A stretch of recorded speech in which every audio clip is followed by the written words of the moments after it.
ठीक है। नमस्कार दोस्तों, मैं आपका दोस्त विपिन। स्वागत है एक बार फिर से आपका अपने यूट्यूब वीआर यूके पर। देखिए गाइस, जैसा कि आप देखते हैं कि हमने उत्तराखंड सीरीज चला रखी है और उत्तराखंड में हमने बिल्कुल जीरो से अपना स्टार्ट कर रखा है कि हाउ टू मैन उत्तराखंड। पहली क्लास में हमने उत्तराखंड खत्म किया था कि कैसे बना था, ठीक है।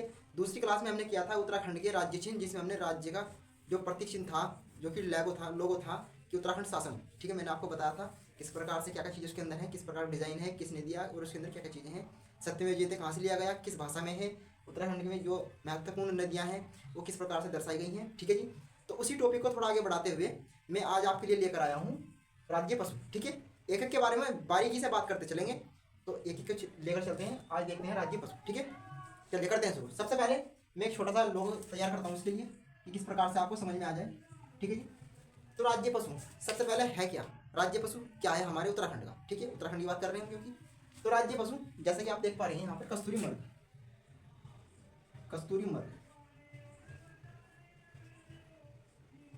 कस्तूरी मृग, ठीक है। उत्तराखंड का राज्य पशु क्या है, कस्तूरी मृग है। सीधा सीधा क्वेश्चन आता है पेपर में, उत्तराखंड का राज्य पशु बताइए क्या है, ठीक है।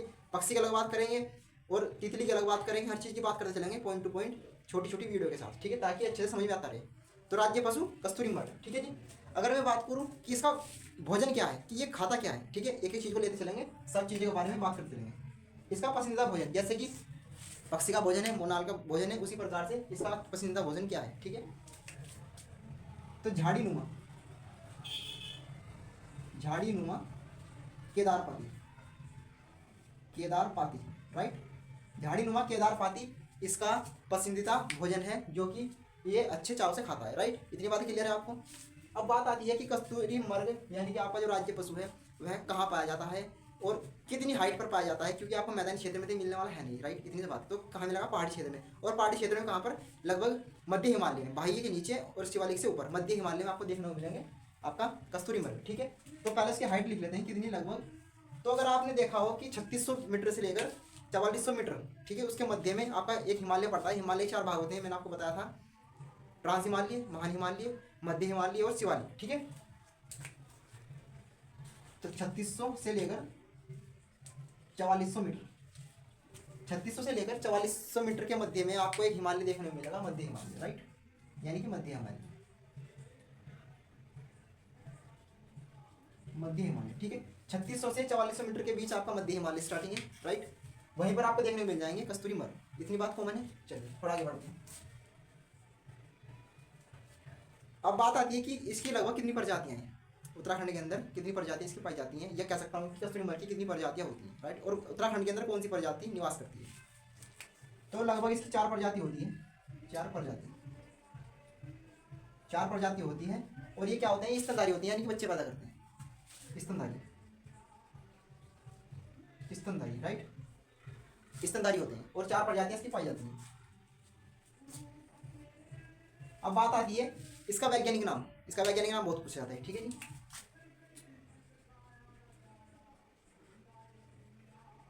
वैज्ञानिक नाम, तो इसका वैज्ञानिक नाम है मास्कस,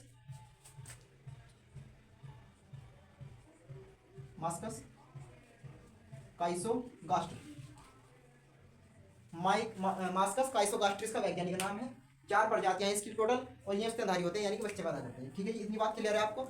और 3600 से 4400 मीटर यानी कि मध्य हिमालय में आपको देखने को मिल जाएंगे कस्तूरी मृग। क्षेत्र बताऊंगा आपको कि किन किन क्षेत्रों में आपको मिलते हैं उत्तराखंड के, और भारत के किन किन राज्यों में आपको देखने को मिल जाएंगे। हिमालय के कौन कौन से ऐसे राज्य हैं जिनके अंदर राज्य पशु यानी कि कस्तूरी मृग देखने को मिल जाएगा, ठीक है। उत्तराखंड का राज्य पशु है, इसलिए मैंने यहाँ पे इसका जिक्र किया है, ठीक है। दूसरी बात, इसका भोजन केदारपाती, झाड़ीनुमा केदारपाती इसका भोजन है, ठीक है जी।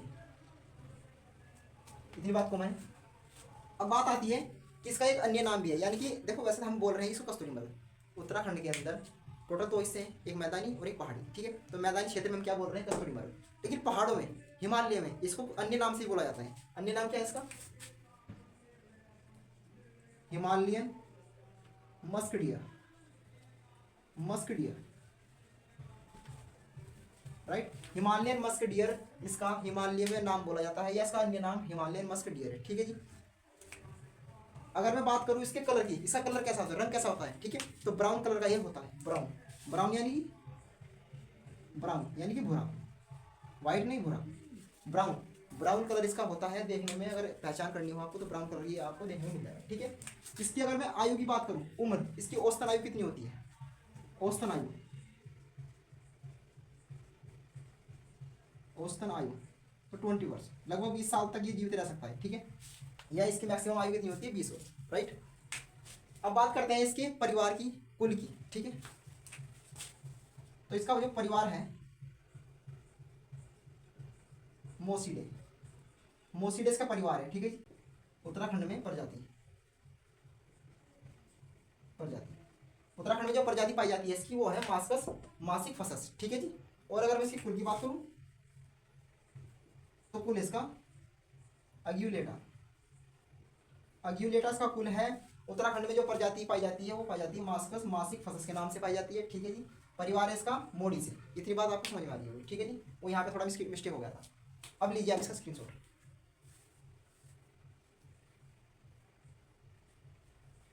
ठीक है जी, मैं सोच थोड़ा हटाता हूँ, थोड़ा आगे बढ़ते हैं।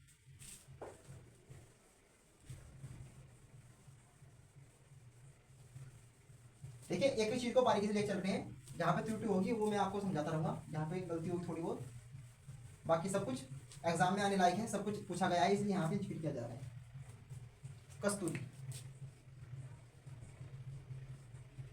कस्तूरी मर्ग, यही है ना? ठीक है, देखिए कस्तूरी मर्ग मादा और नर दोनों होते हैं। ठीक है, और एक चौंकाने वाली बात यह है कि दोनों ही एक जैसे लगते हैं देखने में, तो इनकी पहचान के लिए कि नर कौन सा है मादा कौन सा है, क्या पहचान इनकी? वैसे तो कॉमन सी बात है। एक देखिए सुनिए, नर प्लस मादा क्या है कि देखने में समान लगते हैं, बिल्कुल एक जैसे लगते हैं, कोई अंतर नहीं लगता कि इनमें ये डिफरेंस होगा, ये अंतर होगा। बस छोटा सा अंतर होता है नर और मादा में, वो देखना है बस। जो नर होता है उसके 2 नुकीले दांत होते हैं, नुकीले दांत। ठीक है जी, इससे आप पहचान कर सकते हो कि मादा कौन सी है, नर कौन सा है। इतनी बात समझ में आ गई? ठीक है, नर और मादा देखने में समान लगते हैं, बस 2 नुकीले दांत होते हैं इसके नर के, नर कस्तूरी मर्ग के, इस वजह से पहचाना जा सकता है कि हाँ ये नर है। ठीक है जी, अब बात करते हैं, देखिए कस्तूरी मर्ग में कस्तूरी नाम की वो होती है दर्व। ठीक है, वो बहुत ही दुर्लभ है, बहुत ही महंगी है। तो अब उसकी बात करते हैं कि नर से निकलती है या मादा से निकलती है। ठीक है, या प्राप्त की जाती है। तो कस्तूरी, कस्तूरी, ठीक है। सबसे पहली बात, कस्तूरी किससे प्राप्त की जाती है? नर से, नर मर्ग से, नर मर्ग से प्राप्त की जाती है कस्तूरी। ठीक है जी, इतनी बातें क्लियर है। क्वेश्चन आ सकता है कि कस्तूरी किससे प्राप्त की जाती है, मादा से या नर से? तो नर मर्ग से प्राप्त की जाती है कस्तूरी, राइट। कितनी प्राप्त की जाती है एक बार में, लगभग कितनी निकलती है? तो एक आंकड़ा के अनुसार 30 से 45 ग्राम, 30 से 45 ग्राम निकलती है आपकी कस्तूरी। ठीक है, नर से। उसके बाद कितने टाइम बाद और किस समय के बाद ये कस्तूरी बनना स्टार्ट होती है, और कितने कितने साल के अंतराल पर कस्तूरी प्राप्त की जाती है, निकाली जाती है? ठीक है जी, तो लगभग 1 वर्ष के पश्चात, 1 वर्ष के पश्चात कस्तूरी निर्माण, कस्तूरी का निर्माण होता है जी। लगभग 1 वर्ष के पश्चात जब कस्तूरी मर्ग 1 वर्ष का हो जाए, उसके बाद कस्तूरी बन, यानी कि कस्तूरी का निर्माण होना स्टार्ट होता है, शुरू होता है। ठीक है, और अब बात आती है कि कस्तूरी कितने कितने वर्षों बाद निकाली जाती है। जैसे हमने एक बार निकाल ली, उसके बाद कब निकाली जाएगी? ठीक है, यह कब प्राप्त की जाएगी? 3 वर्ष के अंतराल पर कस्तूरी प्राप्त, कस्तूरी प्राप्त। ठीक है जी, 3 वर्ष के अंतराल पर कस्तूरी प्राप्त की जाती है, और 1 वर्ष के पश्चात कस्तूरी का निर्माण स्टार्ट होता है। ठीक है जी, और एक बार में 30 से 45 ग्राम आपकी कस्तूरी प्राप्त की जा सकती है। ठीक है जी, नर मर्ग से प्राप्त होती है जी, राइट। इतनी बात समझ में आ गई? नोट करते रहिए हैंड पैड, क्योंकि मैं क्लीन करने वाला हूँ।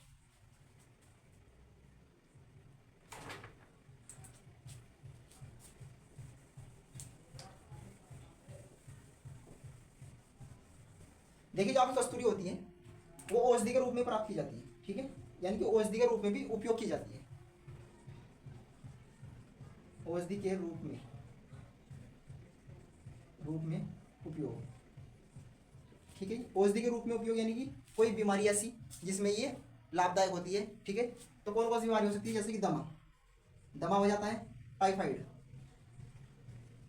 टाइफाइड, ठीक है, टाइफाइड बुखार, आदि आदि ऐसी काफ़ी बीमारियां ऐसी हैं जिनके जिनके उपचार हेतु इसका उपयोग किया जाता है, कस्तूरी का। ठीक है, कस्तूरी का उपयोग किया जाता है टाइफाइड, बुखार, दमा आदि, जो कि काफ़ी नुकसानदायक बीमारी होती है, काफ़ी डेंजर बीमारी होती है, उनमें उपयोग की जाती है आपकी कस्तूरी। ठीक है, इतनी बातें क्लियर है आपको।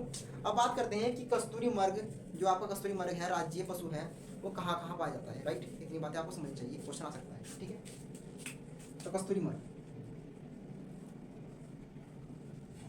कस्तूरी मर्ग, ठीक है, राज्य पशु। अगर मैं बात करूँ राज्यों की, भारत के अंदर राज्यों की कि कहाँ कहाँ पाया जाता है लगभग, तो सबसे पहले कश्मीर, ऊपर चलेंगे हम, कश्मीर। ठीक है, कश्मीर से थोड़ा नीचे आओ, हिमाचल, हिमाचल। ठीक है, थोड़ा साइड चलो, उत्तराखंड, उत्तराखंड। थोड़ा और नीचे चलो, सिक्किम, सिक्किम। ये 4-5 राज्य हैं जिनके अंदर कस्तूरी मर्ग पाया जाता है। ठीक है, लेकिन हम बात कर रहे हैं उत्तराखंड की। ठीक है, उत्तराखंड की, तो उत्तराखंड में कहाँ कहाँ पाया जाता है ये देख लीजिए। चलो यहाँ देख लेते हैं उत्तराखंड में, उत्तराखंड में। ठीक है, उत्तराखंड में कस्तूरी मर्ग कहाँ कहाँ पाया जाता है। सबसे पहले उत्तरकाशी,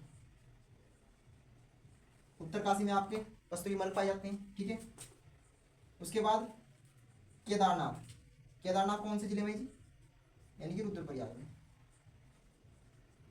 ठीक है, इतनी बात समझ में आ गई। कस्तूरी उत्तरकाशी, केदारनाथ यानी रुद्रप्रयाग में पाए जाते हैं। राइट, एक पड़ता है आपको फूलों की घाटी, फूलों की घाटी, और ये फूलों की घाटी किस जिले में है जी, चमोली में, चमोली यानी कि चमोली में भी आपके कस्तूरी मर्ग पाए जाते हैं। और पिथौरागढ़, पिथौरागढ़, राइट, पिथौरागढ़। एक बार समझ लीजिए, कस्तूरी मर्ग कश्मीर, हिमाचल, हिमाचल प्रदेश, हिमाचल, उत्तराखंड, सिक्किम, इन 4-5 राज्यों में पाए जाते हैं आपके कस्तूरी मर्ग। लेकिन बेसिकली हम बात करेंगे उत्तराखंड की, तो उत्तराखंड में उत्तरकाशी, रुद्रप्रयाग, और रुद्रप्रयाग यानी केदारनाथ के आसपास हाइट पे, और फूलों की घाटी यानी चमोली में। ठीक है जी, और पिथौरागढ़। ये 4-5 ऐसे क्षेत्र हैं उत्तराखंड के जहाँ पर कस्तूरी मर्ग लगभग भरमार मात्रा में आपको मिल जाएंगे देखने को। ठीक है, इतनी बातें आपको क्लियर है। आप स्क्रीनशॉट लीजिए, नोट कीजिए, वीडियो पॉज करके नोट कर लीजिए। इसको रफ कर रहा हूँ, आगे बढ़ते हैं थोड़ा सा।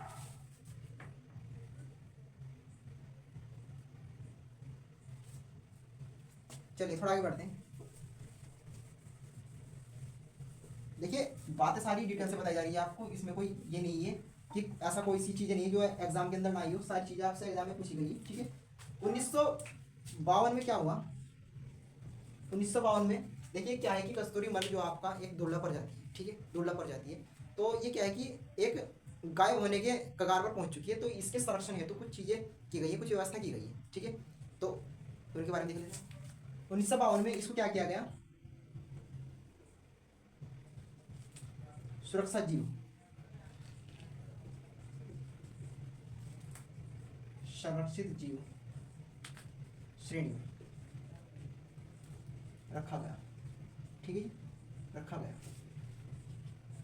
ठीक है जी, 1952 में इसको क्या किया, संरक्षित जीव श्रेणी में रखा गया कि जहां पर एक ऐसी प्रजाति रखी जाती है जो कि गायब होने के यानी कि नष्ट होने के कगार पर पहुंच चुकी है। उसकी कुछ ही प्रजातियां, कुछ ही बचे हैं जिनको संरक्षित जीव की श्रेणी में रखा जाता है, तो ये इस कैटेगरी में आते हैं। ठीक है जी, थोड़ा आगे बढ़ेंगे। 1972, 1972 में क्या किया गया जी, कस्तूरी मर्ग विहार का एक निर्माण किया गया जो कि केदारनाथ रुद्रप्रयाग के अंदर है। कस्तूरी विहार केदारनाथ। ठीक है जी, कस्तूरी विहार केदारनाथ का बनाया गया, एक निर्माण किया गया जिसके अंदर इसको सुरक्षित रखा गया है। ठीक है जी, थोड़ा आगे चलते हैं। 1977, 1970 में क्या गया, मेहरुटी कस्तूरी मर्ग अनुसंधान केंद्र बनाया गया है आपका, मेहरुटी कस्तूरी मर्ग अनुसंधान केंद्र, मेहरुटी कस्तूरी अनुसंधान केंद्र बनाया गया ये आपका बागेश्वर और पिथौरागढ़ में। ठीक है जी, बागेश्वर प्लस पिथौरागढ़, इन दोनों के बॉर्डर पर समझ लीजिए, सीमा पर समझ लीजिए, इन दोनों के अंदर है वो। ठीक है, क्या, मेहरुटी कस्तूरी मर्ग अनुसंधान केंद्र। थोड़ा आगे चलेंगे तो 1982 में क्या हुआ, ये बहुत ही खास महत्वपूर्ण डिटेल है यहाँ पर। 1982 में, ठीक है जी, एक तो है आपकी यूनेस्को, यूनेस्को, ठीक है, एक तो यूनेस्को है, plus Nanda Devi reserve, Nanda Devi reserve, UNESCO और नंदा देवी रिजर्व के सहयोग से, सहयोग से क्या किया गया, एक काचूला खर्क करके जगह पड़ती है, काचूला खर्क, जो कहां पर है, चमोली में, काचूला खर्क चमोली, ठीक है, काचूला खर्क चमोली में एक जगह पड़ती है काचूला खर्क, वहां पर क्या किया गया है कि कस्तूरी मर्ग, कस्तूरी मर्ग प्रजनन, प्रजनन केंद्र प्लस संरक्षण केंद्र बनाए गए यहाँ पे, ठीक है जी, प्रजनन केंद्र और संरक्षण केंद्र बनाए गए हैं आपके काचूला खर्क में, किसके सहयोग से, यूनेस्को और नंदा देवी रिजर्व के सहयोग से, ठीक है जी। इतनी बातें क्लियर है। एक लास्ट डिटेल है यहाँ पर कि 1986 में स्कोट अभ्यारण्य बनाया गया था, 1986 स्कोट अभ्यारण्य, वो कहाँ बनाया गया आपका, पिथौरागढ़, पिथौरागढ़, ठीक है जी। एक बार दोबारा समझेंगे, पहला आप इसका स्क्रीनशॉट ले लीजिए या वीडियो पॉज करके नोट कर लीजिए, अगर नोट्स बना रहे हैं आप, फिर मैं आपको दोबारा से एक बार डिटेल में समझा देता हूँ, और ये आपका कस्तूरी मर्ग यहाँ पर आपको फाइनल हो जाता है, यहाँ से एग्जाम में बाहर नहीं जाने वाला है, ठीक है, एक बार नोट ले लीजिए।